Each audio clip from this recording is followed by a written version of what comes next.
আসসালামু আলাইকুম দর্শক, কেমন আছেন সবাই? তো দেখেন, এই গরু তিনটে কিন্তু আমি পুরনো যে ভিডিওগুলো সেগুলাই কিন্তু দিছিলাম। তো কম টাকায় কিভাবে গরু লালন পালন করবেন আমি কিন্তু আগেও বলছিলাম। দেখেন কি খাবার দেয়, এই শুধু ফ্যান এবং ওই যে হালকা ধরনের একটু দানাদার খাবার দেয়। সেই তাইতে কিন্তু এই বাছুর তিনটি একেবারে হয়ে যায়। আর কত টাকা দিয়ে কিন্তু কিনছিলাম, সবাই পুরনো ভিডিওগুলো কিন্তু দেখছেন যে কোন বাছুরটা কত টাকা দিয়ে কিনছিলাম, তা কিন্তু প্রত্যেকটা ভিডিওতেই দেওয়া আছে। অবশ্যই ভিডিওগুলো দেখে নেবেন, অনেক কিছু শেখার আছে।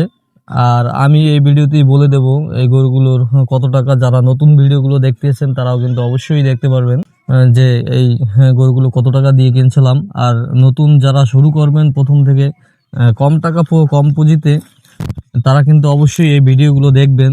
যে ফট করে একজনে মনে করেন যে গরু শহর থেকে, ঢাকার শহর বা যে জন্য অঞ্চল থেকে গ্রামের বাড়িতে এসে একটা গরু কিনবেন বা দুটো গরু কিনবেন, তারা কিন্তু ফট করে কিনে, না বুঝে কিনে, তারপরে লস খেয়ে আবার মনে মনে বলেন যে গরু পালন আসলে করবো না, এতে লাভ নাই।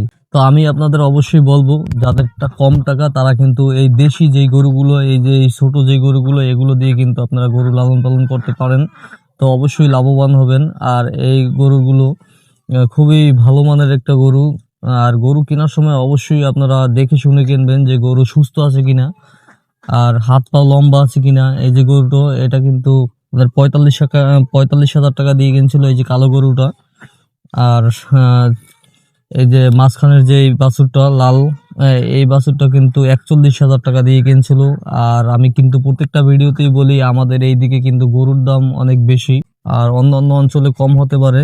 সেটা কমেন্টে অবশ্যই জানাবেন আপনাদের ওইদিকে কত টাকা করে গরু।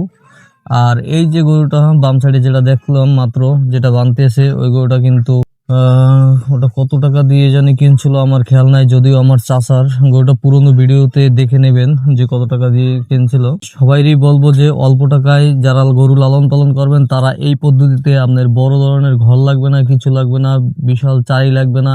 এই যে সামান্য পুরন কাঠখড় দিয়ে এরকম একটা চারি বানিয়ে নেবেন, যেগুলোয় খড় কুটা দেবেন।